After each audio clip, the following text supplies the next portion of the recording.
Si beaucoup de monde connaît cet outil qui en ce moment a un peu le vent en poupe à l'international. C'est un outil qui permet de créer de la simulation musculaire en fait.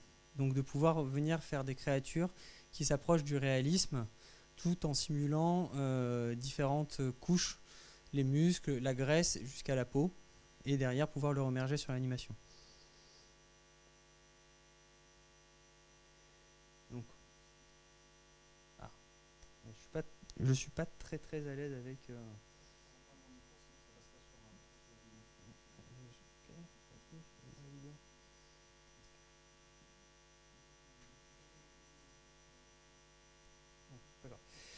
Donc en fait, actuellement, cet outil, il est quand même utilisé un peu partout dans le monde, donc dans des très gros studios comme Double Negative ou Scanline VFX, qui ont pu simuler comme The Meg. Je ne sais pas si vous avez, pour ceux qui travaillent dans les effets spéciaux, ont vu les breakdowns du mégalodon avec les muscles. Donc tout ça, ça a été fait par le biais de Viva Dynamics et puis différents shots dans différents films. Pardon. Donc, l'idée de l'outil, c'est en fait de créer des matériaux qui sont basés sur la réalité, donc d'aller chercher les propriétés mécaniques des matériaux quand ils rentrent en collision les uns avec les autres ou quand ils doivent se déformer pour le déplacement des volumes, et de venir resimuler tout ça pour pouvoir venir recréer notamment les muscles, la graisse et la peau. Donc actuellement, il y a deux types de matériaux. Il y a les matériaux qui vont dire des tissus, qui vont être des matériaux qui vont gérer les volumes, et des matériaux qui vont être gérés plutôt comme du cloth, qui vont plutôt permettre de gérer la peau, en fait, par exemple. Mais ils peuvent tout à fait être utilisés pour complètement autre chose, comme par exemple faire utiliser un tissu pour faire un coussin ou ces matériaux, ils sont basés sur la mécanique des volumes, et donc du coup vous pouvez tout à fait retrouver les mêmes propriétés en allant sur Wikipédia et en allant chercher comment fonctionne un volume par rapport à un autre, quoi. Donc ces matériaux, donc du coup ils sont drivés par ce qu'on appelle des bones, donc ce qui vont être des colliders, et attachés par des attachements comme on irait attacher le tissu musculaire par exemple. Donc du coup pour pouvoir simuler les muscles, après derrière ce qu'il faut c'est aller chercher leur contraction. Donc du coup ils ont ajouté des outils qui sont des fibres qui vont donner les directions de contraction des muscles, qui sont tout à fait paintables et ajustables au bon vouloir, et donc du coup qui vont pouvoir permettre de driver dans quel sens on veut que le muscle soit simulé lors de sa contraction ou sa décontraction au besoin, quoi. C'est un workflow, donc du coup pour revenir sur le pipeline, c'est un workflow qui se passe en post-process d'animation. Donc en gros, ce qui se passe, c'est qu'on va aller simuler nos différentes scènes d'animation à la suite de... nos différentes scènes de simulation à la suite de l'animation. Donc du coup, les animateurs sortent leur rig, sortent leur anime, et nous on récupère des alambics ou des FBX, et on vient après driver tout ça pour venir simuler ce dont on a besoin et le remerger, enfin le reajouter dans notre rig à la fin. Donc par exemple, pour certaines simulations, on va décider d'enlever des choses qu'on ne voit pas à l'écran, ou qui vont peut-être qu'on va préférer avoir en rig, par exemple pour les pattes ou la bouche ou le rig facial, etc. Et donc ces choses-là, on va les isoler dans l'animation et venir remerger les muscles par-dessus à la fin.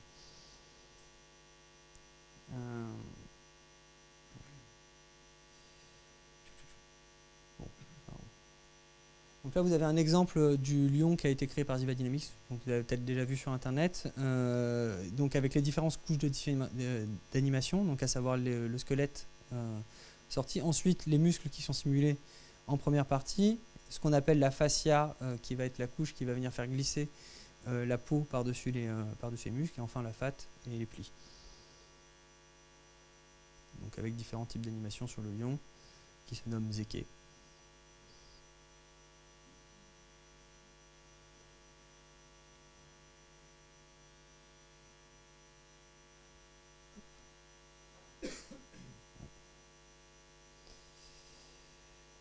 Donc bon, après derrière il y a des exemples, enfin pour rentrer derrière, l'idée c'est de builder un setup de muscles qui va être déployable sur différents shots. Donc en fait ça va fonctionner un peu plus ou moins comme du rig en fait par rapport à l'animation. Donc en gros on va faire un asset et après cet asset on va le déployer sur les différents shots qui vont être simulés pour pouvoir ressortir nos plans à la fin. Donc en fait ça devient un département complètement, enfin qui découle du rig mais qui devient un département post-anime. En fait, moi je rigole en disant que c'est un peu la victoire des rigueurs sur les animateurs. On arrive à faire de la qualité après eux. C'est-à-dire que le travail qui ne se voyait pas maintenant devient le travail qui se voit. Mais l'intérêt, enfin moi personnellement quand je travaille sur un outil, première chose que je regarde c'est à quel point cet outil il est déployable sur une production. Et le workflow de CFX du coup est complètement adaptable à cet outil et très facilement déployable sur de multiples shots. Donc on peut tout à fait prendre un asset et très facilement le transférer pour pouvoir simuler nos plans de manière automatique. Voilà.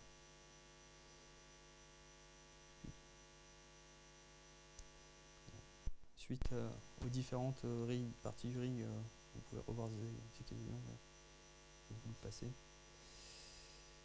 Donc, suite, après avoir rigué les muscles, l'idée c'est d'aller chercher, donc c'est là où on va faire la différence en fait avec d'autres outils qui sont potentiellement développés ailleurs, comme dans les studios comme ILM ou même Weta, c'est qu'on va aller, il va aller appeler ce qu'on appelle la graisse ou la fat ou le fascia qui va être la peau qui va glisser par-dessus les muscles et qui va du coup venir driver la graisse et déplacer les volumes pour pouvoir reproduire des volumes plus ou moins réalistes, quoi.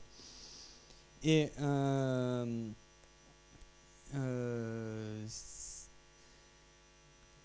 ok, pas bon.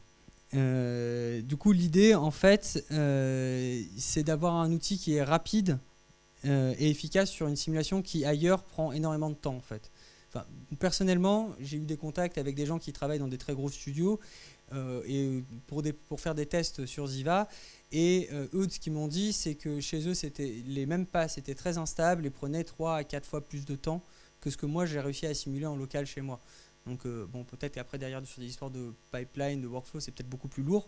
Mais quand même, régulièrement, ils arrivent à augmenter, à réduire le temps de calcul des simulations pour obtenir vraiment des choses qui sont très très intéressantes.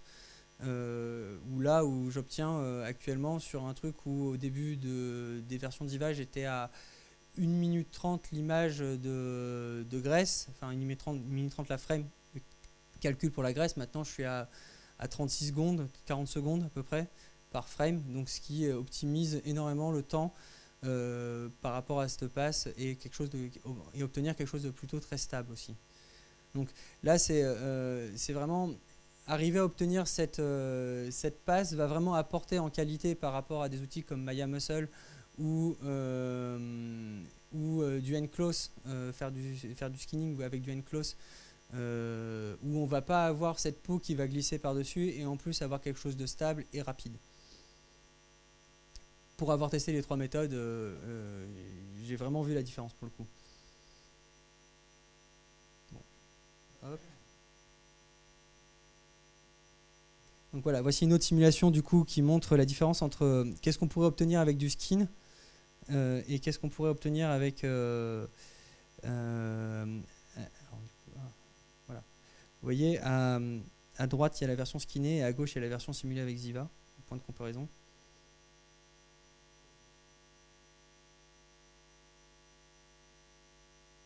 Je ne sais pas si c'est parlant. Donc actuellement, depuis quelques mois, Ziva ont mis en place la possibilité de transférer l'anatomie d'une créature à une autre. Donc l'idée de ce transfert, en fait, c'est de construire un asset en fait une fois et de pouvoir. Donc après, les assets vont être aussi par type de créature, quoi. Mais par exemple, pour un lion, on peut tout à fait prendre un lion et transférer l'anatomie de ce lion vers un autre félin. même potentiellement des chiens ou autres, puisque l'anatomie est quand même relativement proche. Et en fait, du coup, ils ont mis des outils pour pouvoir du coup déployer ça. Et si par exemple on se retrouve à faire un film comme Le Roi Lion, où on va avoir 10 lions différents à faire, et ben ça nous permet de builder qu'un seul rig, et avec un tout petit peu de sculpt en plus, pouvoir transférer le rig de simulation d'un asset à un autre très rapidement, quoi. Donc par exemple,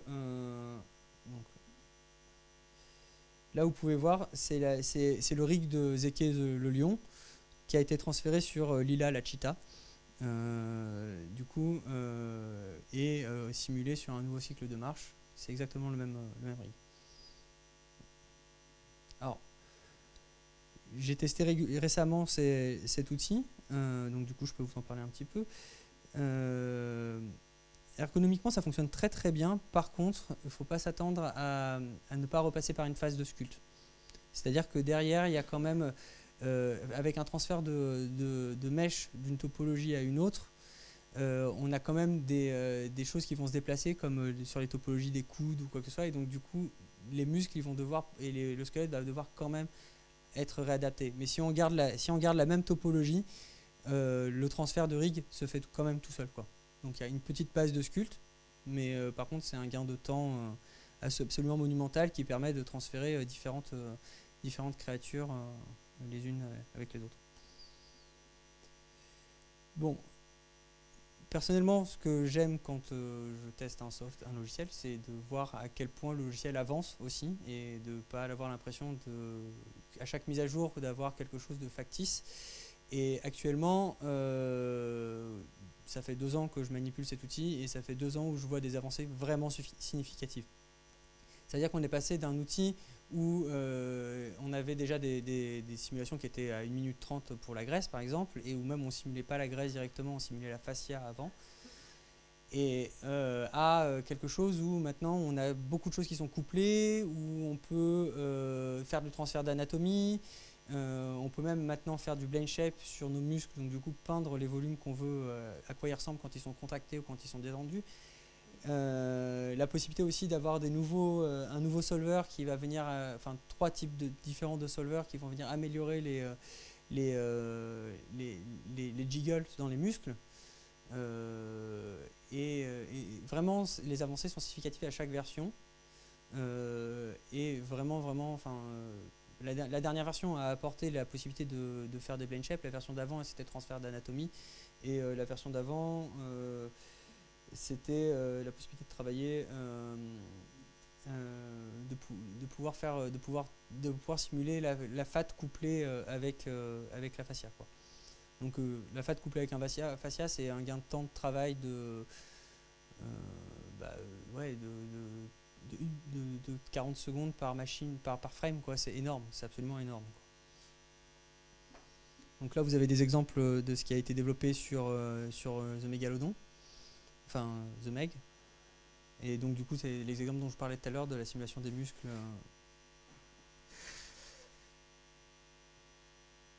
Tout ça a été fait à Scanline.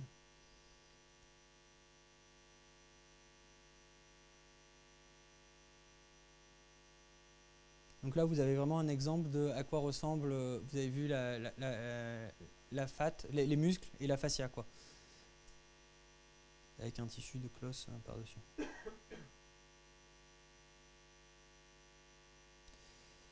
Ici, c'est un court-métrage publicitaire où ils ont simulé un cochon, du coup.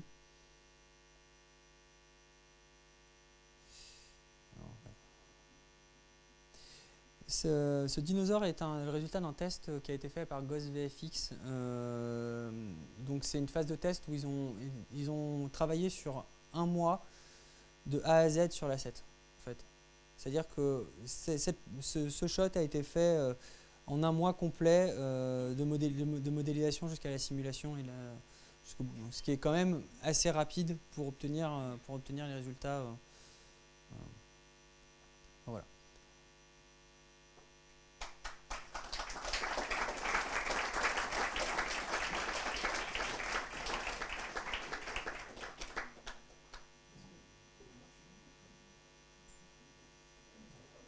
Est-ce que vous avez des questions?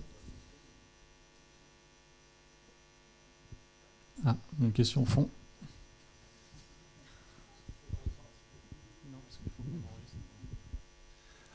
Du coup, un mois, et on est combien derrière d'artistes chez Ghost pour faire ça, tu sais à peu près? Je crois qu'ils sont 3 ou 4. 3 ou 4. Donc, un modeler, un rigueur, un anime et un rendu, quoi. Et le lion qu'on a vu, combien de temps ça met à faire? Le lion... Alors en fait, le lion, c'est la phase test de Ziva, donc je pense que, et comme ils sont tout le temps en prod à moitié à droite à gauche, je sais que pour par exemple le cheval, ils l'ont sorti en août cette année, mais moi un des développeurs de Ziva me l'a montré en décembre 2018. Donc mais il a pas mis un an à le faire, quoi. Non, je posais la question différemment. Si demain tu as un cheval à faire pour une prod, moi ça me prend 3 semaines. 3 semaines, d'accord. Moi personnellement je demande 3 semaines en production. Okay. Et là par exemple pour mathématiques j'ai dû faire un asset en 10 jours. D'accord, ok. Mais c'est la pub. Malheureusement, regarde mes cernes. Est-ce qu'il y a une autre question? Ah. Donc c'est des simus qui viennent après l'anime. C'est ça. Ça remplace le skin ou il faut quand même du skin? Ça remplace le skin. Okay. Enfin en partie. Donc quelle partie? Par exemple, là sur le cerf j'ai tout simulé, à part le facial. Mais sur d'autres créatures comme par exemple la panthère ou là aussi j'ai tout simulé. Donc, comme par exemple la panthère de tout à l'heure ou le lion de Ziva, ils n'ont pas simulé les pattes et ils n'ont pas simulé le facial. Et là j'avais pas de rig facial dessus, donc du coup j'ai tout simulé. Là par exemple j'ai coupé au niveau des pattes et j'ai coupé au niveau de la tête. Une autre question? Non? Bon, merci Tristan.